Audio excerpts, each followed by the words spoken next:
Hello friend, এসো আজ খুব সহজ পদ্ধতিতে বিরিয়ানি রান্না করে দেখাই। এর জন্য প্রথমে কড়াইতে বেশ কিছুটা তেল দিয়ে 4টে মিডিয়াম সাইজ পেঁয়াজের বেরেস্তা করে নেব।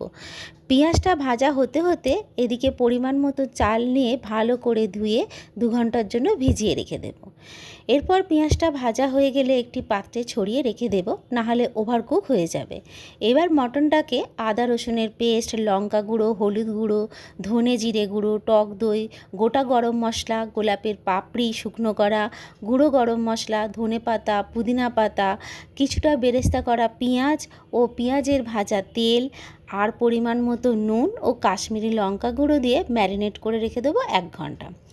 এরপর বাকি পেঁয়াজের তেলেই আমি কিছুটা আলু ভালো করে ভেজে নেব। তারপর কুকারে ম্যারিনেট করা মাংস, আলু জল দিয়ে সিদ্ধ করে নেব। এবার বিরিয়ানির ভাতটা করার জন্য একটা হাঁড়িতে পরিমাণ মতো জল দিয়ে তাতে গোটা গরম মশলা, সাজিরে, সামরিচ, সাদা তেল দিয়ে জলটা ফুটিয়ে নেব। এরপর ভিজিয়ে রাখা চালটা ঢেলে দেব আর পরিমাণ মতো নুন ও কাটা লেবুর টুকরো দিয়ে দেব। তোমরা চাইলে এখানে পুদিনা পাতা, ধনে পাতাও দিতে পারো। এদিকে যে হাঁড়িতে বিরিয়ানি সাজাবো তাতে মাংসগুলো সাজিয়ে নেব। এবার ভাতটা 60% রেডি হয়ে এলে লেবুর টুকরোগুলো ফেলে দিয়ে ভাতটার কিছুটা ছেঁকে নিয়ে মাংসের উপর সাজিয়ে দেব।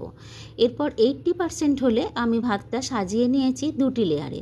প্রথমে বেশ কিছুটা ভাত দিয়ে তাতে মাংসের গ্রেভি, বেরেস্তা করা পেঁয়াজ, ধনে পাতা, পুদিনা পাতা, গোলাপের পাপড়ি, দুধে ভেজানো জাফরান, গোলাপ জল, কেওড়া জল, বিরিয়ানির মশলা দিয়ে দেব।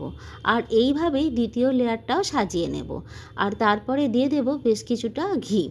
এবার দমে বসিয়ে দেব 20 মিনিটের জন্য। 20 মিনিট পর নামিয়ে নিলেই রেডি আমাদের দুর্দান্ত স্বাদের বিরিয়ানি। এই রেসিপিটা কেমন লাগলো অবশ্যই কমেন্ট করে জানাবেন।